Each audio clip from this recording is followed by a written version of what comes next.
Here is an interesting chart. Is my happiness versus income. Miguel's income versus my happiness over my entire lifespan. There you go. Boom. So I was born in 1977. I look like an orangutan. Little orangutan. That's what my wife does me. She loves this picture. I'm like, I look like a little monkey. And then, obviously, while I was studying, I was not working. And you can see how my income started around 1995, 1996. I arrived to Canada. It was my first summer jobs. And then I got hired as a mechanical designer. I started making about $40,000 a year. The maximum was 50,000. Then I got laid off. I freelanced, still way below even the U.S. median income, which is $51,000.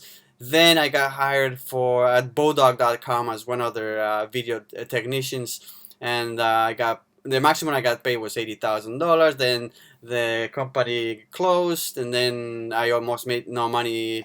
And then I started Grumo Media, and boom, things starting to look up. So, in theory, every time I was under the $75,000 mark, I was not as happy as I could have been.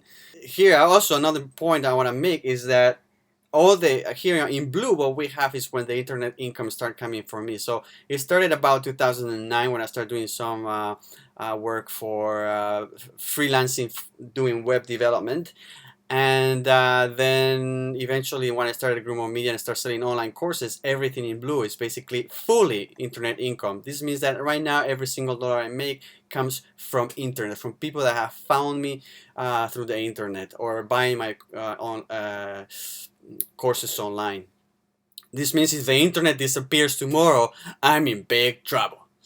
But the happiness, I thought I'm gonna chart my levels of happiness over the last 38 years, and this is how they go. You know, I was born, and I guess when you're born, are you happy? Are you not happy? Well, I guess you don't even know what happiness it is. But I remember in the early 80s when I was, in my first 5 years of my life, I was extremely happy. I didn't know anything. I was born in a nice family that really loved me, which is it was a we were not wealthy by any means. It's like really a middle class family. My father was an engineer, my mother was a painter, but it was really nice time in Spain, and so I gave myself here like 100% happiness.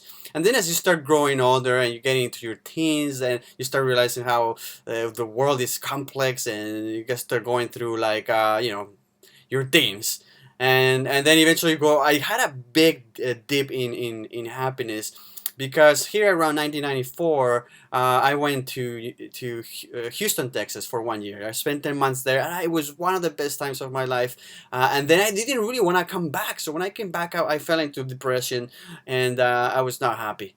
And then I went we arrived to Canada in 1996. And it was pretty low at that moment too, because it's like it was a huge change. Didn't have any friends, starting from zero in a new country where I didn't speak the language very well. Still, we were struggling, but eventually over the years, start going up the happiness levels, and yeah, it was pretty good. Finding job, making some money, making some friends, finding connections, and then, boom! I got laid off from Bodog.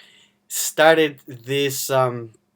To build PointKit, which is this project management tool that I spent a year and a half doing.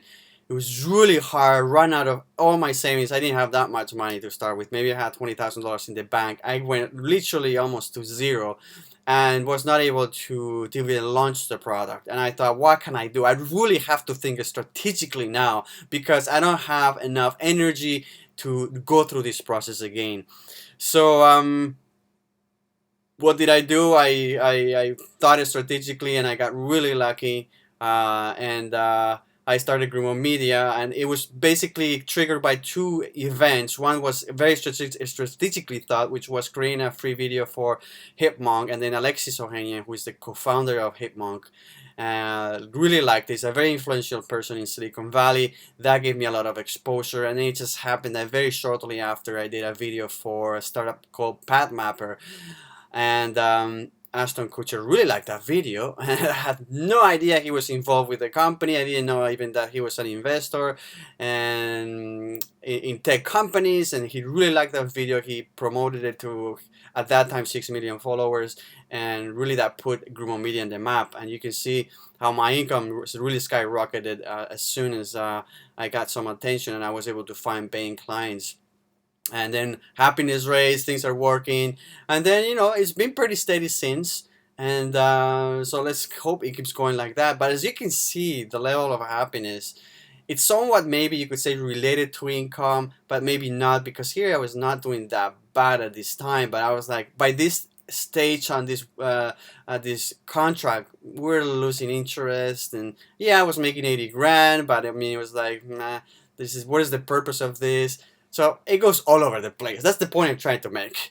That you can make money and be happy, and you can make money and be completely unhappy.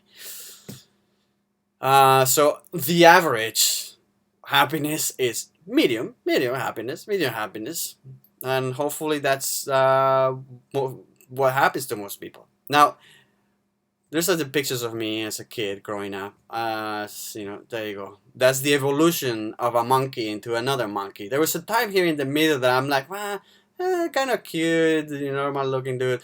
And then everything went upside down, and then I ended up looking like a monkey again. Hey, did you enjoy this video? If you want to see more like this, just subscribe here. If you want a free gift, click here. Yeah. Which one is going to be the one you click?